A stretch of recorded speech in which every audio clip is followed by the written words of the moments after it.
오늘 하루 성경은 방향이 먼저입니다. 마태복음 4장 방향입니다.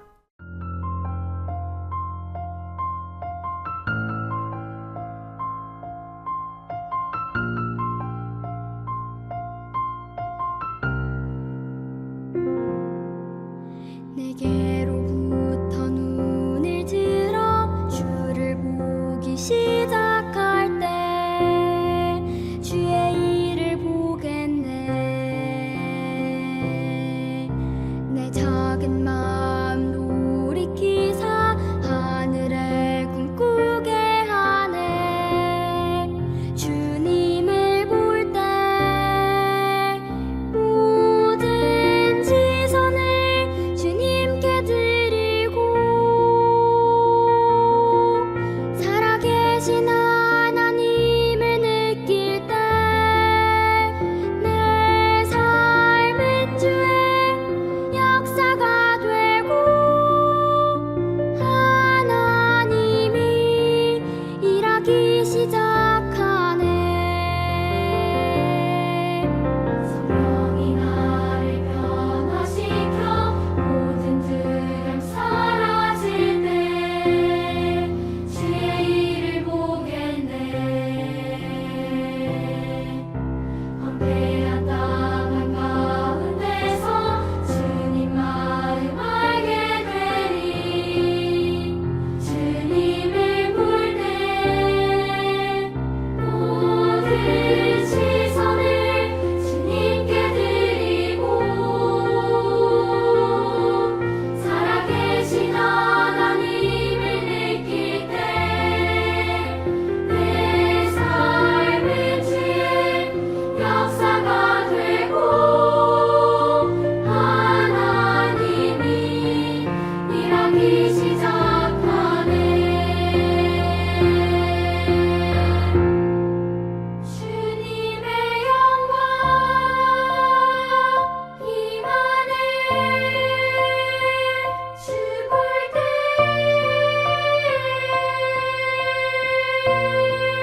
주님의 영광 임하네. 주 볼 때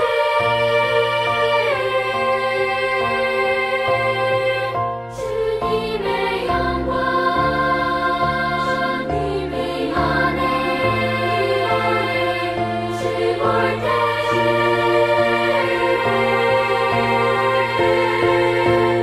모든 시선을 주님께 드리고 살아계신 하나님을 느낄 때 내 삶은 주의 역사가 되고 하나님이 일하기 시작하네. 모든 시선을 주님께 드리고 살아계신 하나님을 느낄 때 내 삶은 주의 역사가 되고 하나님이 일하기 시작하네. 하나님이 일하기 시작하네.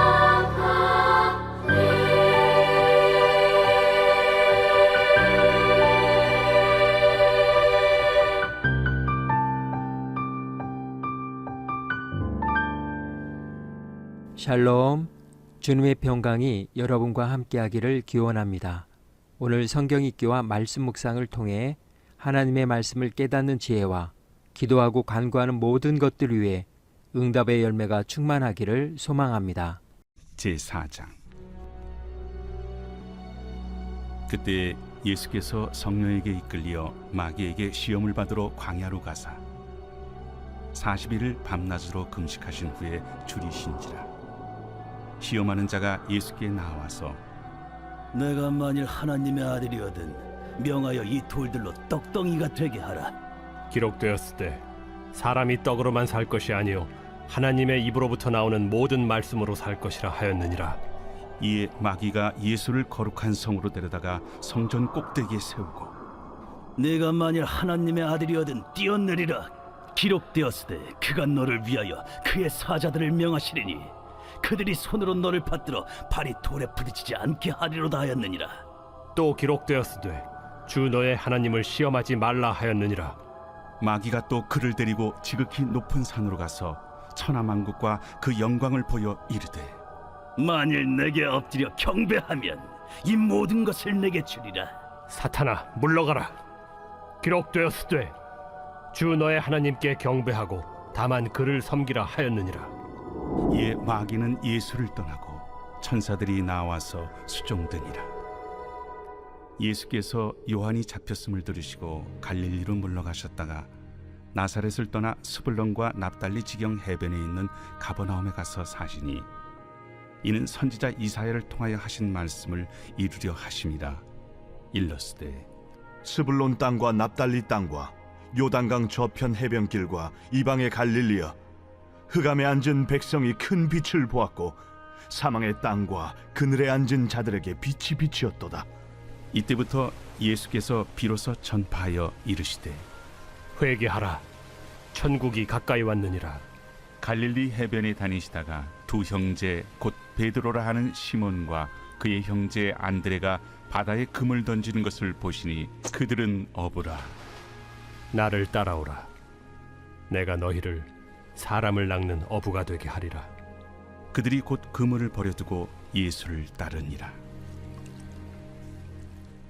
거기서 더 가시다가 다른 두 형제 곧 세베대의 아들 야고보와 그의 형제 요한이 그의 아버지 세베대와 함께 배에서 금을 깁는 것을 보시고 부르시니 그들이 곧 배와 아버지를 버려두고 예수를 따르니라. 예수께서 온 갈릴리에 두루 다니사 그들의 회당에서 가르치시며 천국 복음을 전파하시며 백성 중에 모든 병과 모든 약한 것을 고치시니 그의 소문이 온 수리아에 퍼진지라. 사람들이 모든 앓는 자 곧 각종 병에 걸려서 고통당하는 자, 귀신 들린 자, 간질하는 자, 중풍병자들을 데려오니 그들을 고치시더라. 갈릴리와 데가볼리와 예루살렘과 유대와 요단강 건너편에서 수많은 무리가 따르니라.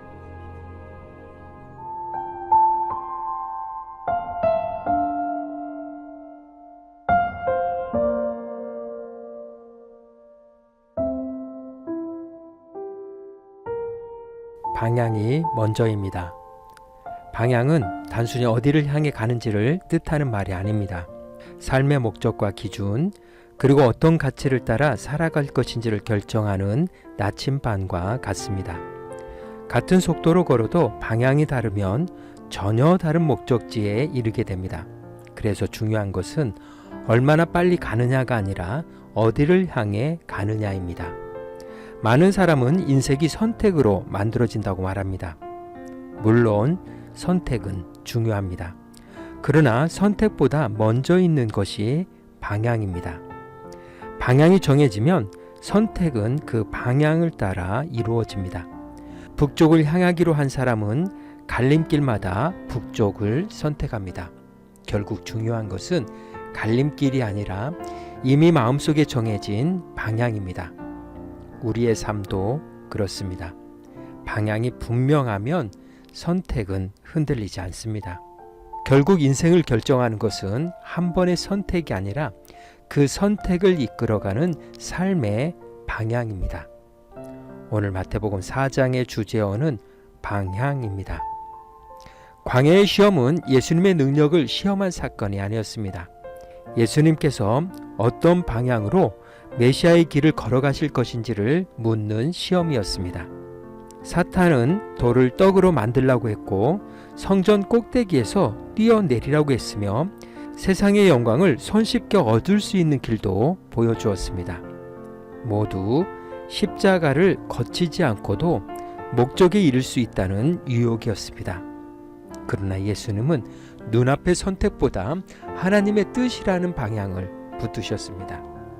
이미 가야 할 길이 분명했기에 선택은 흔들리지 않았고 하나님의 말씀은 그 방향을 지켜주는 기준이 되었습니다. 광야를 지나신 예수님은 갈릴리에서 천국 복음을 선포하시며 평범한 어부들을 부르셨습니다. 나를 따라오라. 그 부르심은 직업을 바꾸라는 말이 아니라 인생의 방향을 바꾸라는 초대였습니다. 그들은 그물을 내려놓고 예수님을 따랐습니다. 방향이 바뀌자 삶이 바뀌었고, 삶이 바뀌자 세상을 바라보는 눈도 달라졌습니다.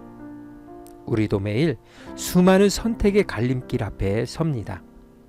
그러나 하나님께서는 우리의 선택보다 먼저 방향을 보십니다. 방향이 분명하면 선택은 흔들리지 않습니다. 예수님께서 하나님의 뜻을 향한 방향을 끝까지 지키셨기에 십자가를 향해 걸어가실 수 있었던 것처럼 우리의 신앙도 방향이 분명할 때 끝까지 걸어갈 수 있습니다. 오늘도 하나님께 시선을 맞추십시오. 세상이 제시하는 쉽고 빠른 길보다 하나님의 뜻이 있는 길을 선택하십시오.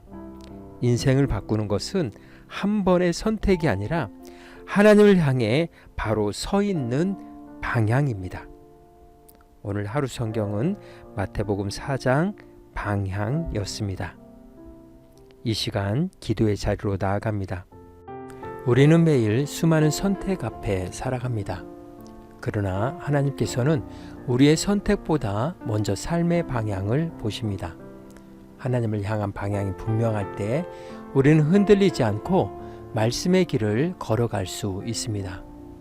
오늘도 주님께 시선을 맞추며 기도의 자리로 나아갑니다.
사랑의 하나님, 세상의 유혹과 수많은 선택 앞에서도 하나님을 향한 방향을 잃지 않게 하옵소서.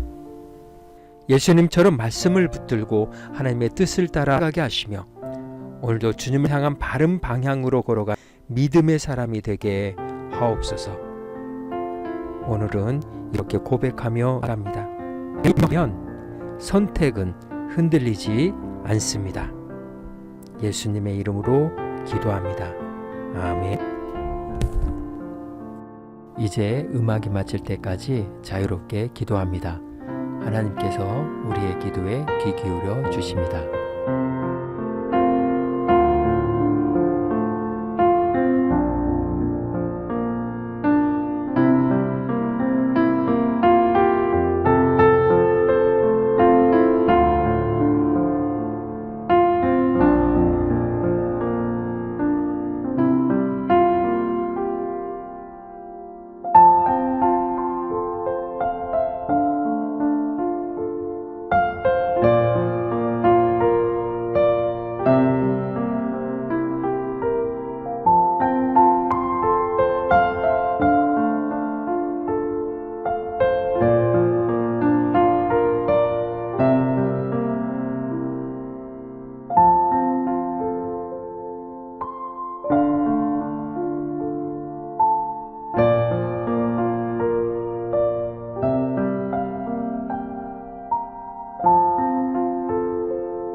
우리의 기도를 들으신 하나님께서 오늘도 동행하십니다. 주님 안에서 성령의 새 역사를 쏘내려 가시길 축복합니다.